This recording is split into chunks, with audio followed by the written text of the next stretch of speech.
So today we're going to have a look at negative indices. Now, if an expression has a negative power in it, then it's not actually in its simplest form. So it's really important to note that if your answer has a negative power, it's not finished.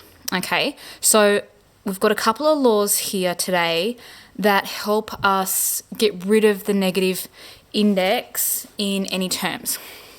So essentially, a to the power of negative m is equal to 1 over a to the power of m. All right, that's our law that we're going to be working with today. So from that law, we can extend that. Okay, so that means that 1 over a to the power of negative m is a to the power of m. So these are what we call reciprocals. Okay, using the laws we've already gone through, we know a over b all to the power of negative m, okay, is actually, if we flip that fraction over, so of course that's the reciprocal, we get b over a to the power of positive m, okay, which, as we know from before, we can split as b to the power of m over a to the power of m.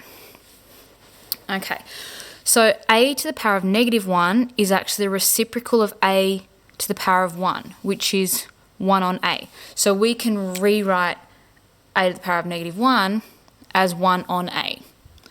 Okay, and we also have a over b to the power of negative 1 is the reciprocal of a over b, which is b on a. So remember, reciprocal is a fraction flipped upside down. Okay, the reciprocal of a whole number, for example, so the reciprocal of 4 would be 1 over 4. Okay, because 4 as a fraction really technically is 4 over 1. Flipping that upside down gives us 1 over 4.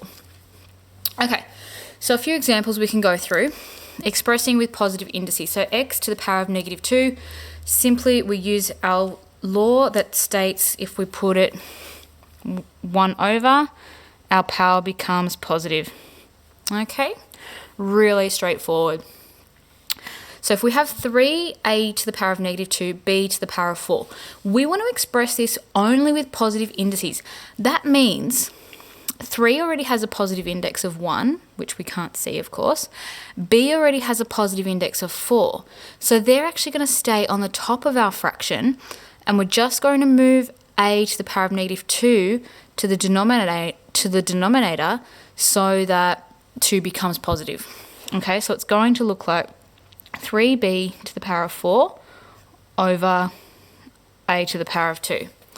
Okay, so we only want to move what's not already positive. Okay, so again, just straightforward using our laws. 1 over c to the power of negative 2 is going to simply be c to the power of 2. Okay. X to the power of negative 3 over y to the power of negative 5.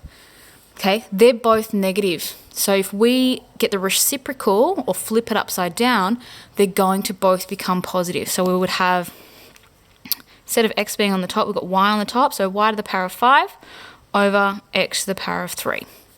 Okay, and then we have 5 over x to the power of 3, y to the power of negative 4. 5 already has a positive power being on top of the fraction. X already has a positive power being on the bottom of the fraction. So those two things are going to stay exactly where they are. We're just going to move the y because it has a negative power. Moving it to the top of the fraction will give a positive power. So we'll end up with 5y to the power of 4 over x to the power of 3. Okay, so remembering there's no negative powers in our simplest form. So we may also be asked to express something with positive powers and then evaluate it.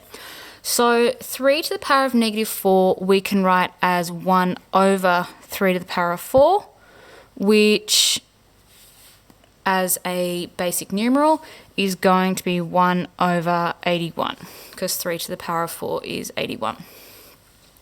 Okay, so then if we've got negative 5 over 3 to the power of negative 2. Our negative 5 doesn't have a negative power, so it's going to stay as is. All right. So we've got negative 5 times 3 squared now.